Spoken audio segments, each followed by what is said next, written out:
वह धर्ममाल की टापू से सेठों के साथ चल के दिल्ली में आकर बाबा जी की भेष में धुआं लगा लेती। पूरे दिल्ली शहर में रूखा फट गया। अकरब दिल्ली शहर में ऐसा साधु आया है जिसके दर्शन मात्र से दुख दूर हो जाते हैं। ये खबर सेठ ताराचंद के कानों में भी पहुंची। सेठानी को बताया नू कहे दिल्ली में ऐसा साधु आया रूप देखकर दुख दूर हो गया। अब फिर सेठ जी अकजांगा अकच्छा अखा सेठानी से बातचीत करके सेठ ताराचंद जहां पर धुआं था उस धुएं की तरफ चलता है। लेकिन मन में विचार आए, कैसे उन विचारों को सोचते सोचते कैसे चलता है।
जिसा राजा बलि का था। किसी समय बताते हैं प्रहलाद के पुत्र हुए राजा बलि। पूरे दुनिया में यश हो गया दान करने का। जो दरवाजे पर जाता बगैर दान के वापस कभी नहीं आया। इतना प्रताप हो गया, इतना सत्य हो गया कि इंद्र का सिंहासन भी डोला। और एक समय ऐसा आ गया कि इससे आके दान करा तो इंद्र की गद्दी पर बैठा। इंद्र भगवान ब्रह्मा जी के पास गए कि आपने राजा बलि के बारे में सुना भाई।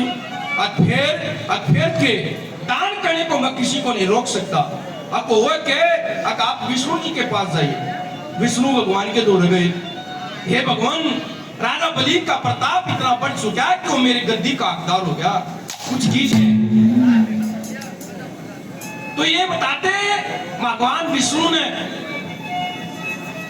बावना पढ़कर अवतार लिया ऋषि कश्यप के यहाँ उपेंद्र नाम से।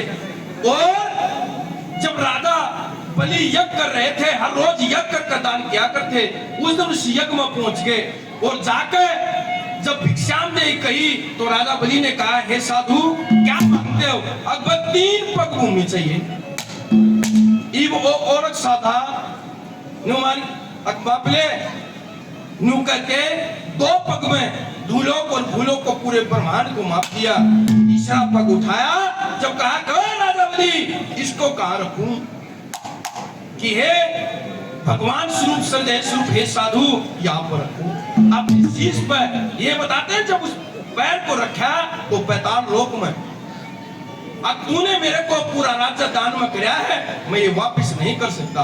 पूरी प्रजा उमड़ाई, पूरा राज्य आ गया। नहीं, हमारे राजा को राज्य वापस दो। दान में किया हुआ राज वापस नहीं होता। हाँ, बदले में तुम्हारे राजा को 45 लोक दे रहा हूँ, वहां पर जाकर राज कर ले। कदे ऐसा साधु हो क्या मैं मांग ले और तेरे दौरा क्या मना और किताब आगा मारे वो अरे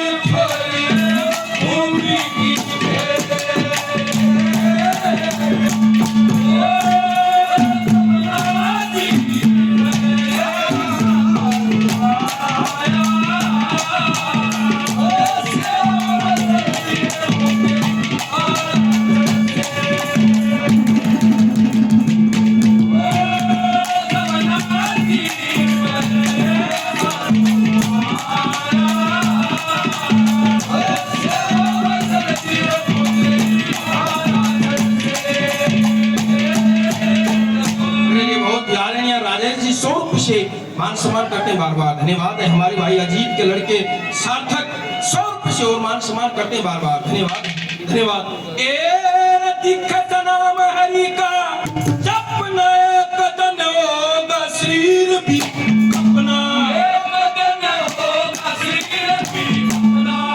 जैसा साधु आया होगा किसा राजा चक्कू बहन के यहाँ राजा चक्कू बहन का राज्य चारों तरफ फैला हुआ था। किसी समय चिंकुट ऋषि का आना हो गया और आकर राज्य से बाहर अपना धुआं लगा कर बैठ गए। नो कहा जिस साधु हो भगत अपने आप पहुंच जाएगा। भगत पहुंच गई, शाम का समय हो गया। भक्तों ने कहा कि हे साधु शाम का समय हो गया, चलिए भोजन कर लीजिए। अगर नहीं, मैंने व्रत धारण किया है और मैं अन्न को ग्रहण नहीं कर सकता। इबू न व्रत नाम सुनाया ना था, व्रत होके है, क्योंकि राजा चक्कू बहन ने ऐलान कर रखा था कि मेरी नगरी में कोई भूखा नहीं रहेगा।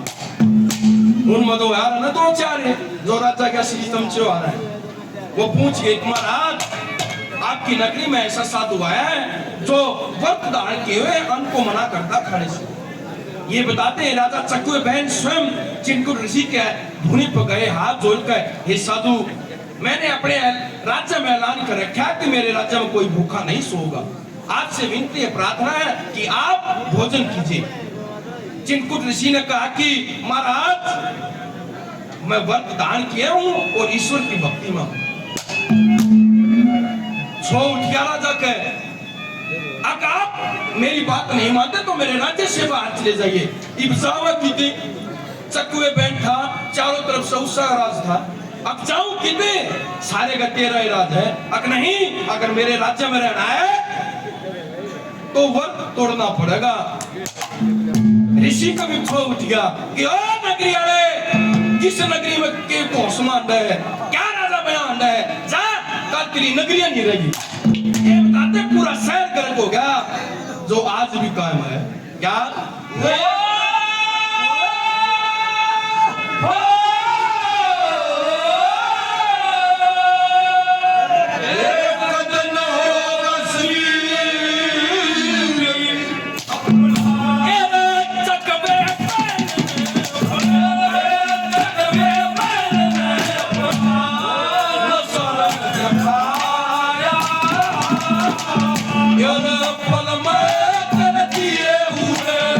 सागर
भेद 100 रुपये से मान सम्मान करते हैं बार बार। धन्यवाद है, धन्यवाद। मन में विचार करते करते धोनी पे जा पहुंचता है।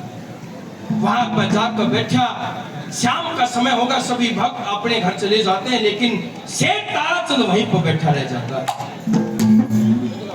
साधु ने जब आंख खोली और देखा, अपने पास बुलाया, कहा भाई सभी भगत अपने घर पर चले गए, लेकिन तू में बैठा रह गया, के बात? क्या नाम है, क्या दाम है, अपने बारे में बताओ। क्या सवाल करते हैं साधु? कैसे?